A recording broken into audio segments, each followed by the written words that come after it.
COPWATCH, policing the police every single day. Say hi, Andy. I'm recording you. Alright, you get the whole thing, right? I got you. Ocean City cops are not people. Yes, they are. You know what's really criminal? What's that? Those knee-high socks. I know, but that's what the brown shirts wore. One of the Code Nazi Kangaroo Court board members rips Punta Gorda City Council for their illegal firing of people from the board that did the right thing. This is completely un-American. What is going on in Punta Gorda? Sue them to how while you still can. Punta Gorda Council dropped the ball on this.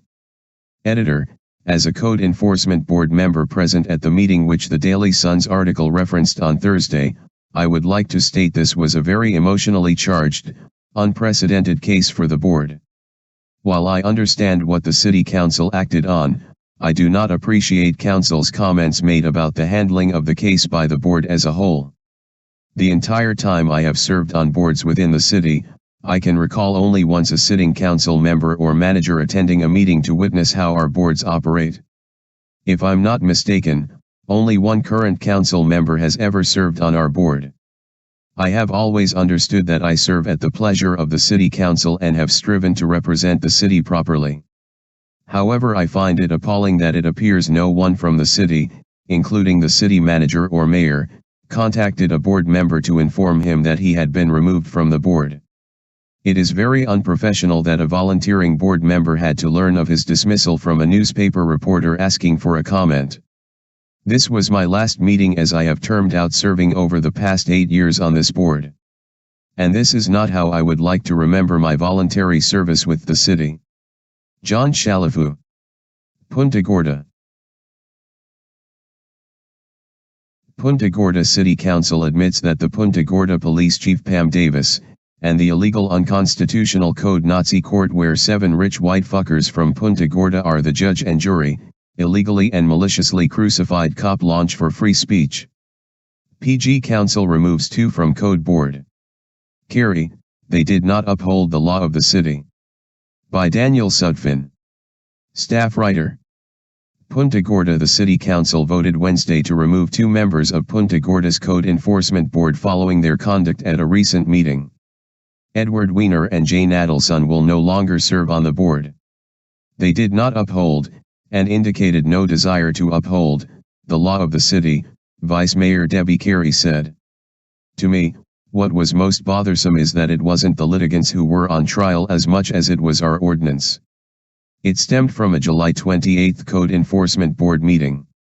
The boards and the commissions are not there to make up the rules and decide if they like what the City Council has deemed to be the law, Carey said. At that meeting, a majority of the 7-member board voted to fine YouTubers Andrew Sheets and Richard Massey for violations of the city's new sign code, which restricts indecent language on displays in public places. Both Sheets and Massey said they were protesting the city's sign code and practicing their First Amendment rights by displaying the F word on their signs, flags and attire. Sheets, who was contesting 4 citations during the meeting, was ordered to pay the city $2,500 in fines, while Massey, who was contesting only 1, was ordered to pay $500. Weiner and Nadelson had both voted against moving. Punta Gorda Vice Mayor Debbie Carey. Son photo by Daniel Sudfin. Forward with the fines, Weiner because he wanted the fines to be more severe, and Nadelson because he questioned details of the city's sign code. Weiner also called Sheets and Massey bozos during the meeting.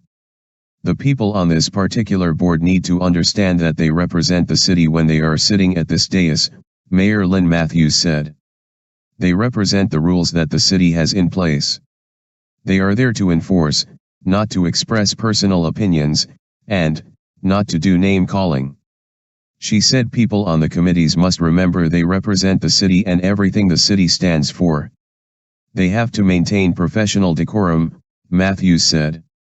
The Code Enforcement Board operates as a quasi-judicial board similar to a court hearing. There was some conduct, at that meeting, where if you look at the city's ordinance for quasi-judicial boards, There needs to be impartiality and the opinions formed for the outcome of the meeting need to be impartial when you come in, City Manager Greg Murray told the City Council. Opinions need to be formed based on the information presented during the meeting itself, not a preconceived idea. It would be like a judge who goes to the media and says, "I'm trying someone accused of murder tomorrow and I'm going to find him guilty and here's why." Murray told the Daily Sun Code Enforcement Board members should approach each meeting as this is the code and was it violated black and white. Judicial demeanor and conduct were not upheld, he said. Going forward, the City Council decided to require additional training in conduct and ethics for those selected to serve on boards. City Attorney David Levin told the City Council that notices of appeal have been filed against the city regarding the decisions made at the July 28 meeting. When reached for comment Wednesday, Nadelson told the Daily Sun he had not heard of his removal. "I think that's poor form," Nadelson said. "I'm astonished. I was questioning what the community standards, of the sign code, are." Wiener could not be reached for comment. Email, daniel.sutphin@yourzone.com.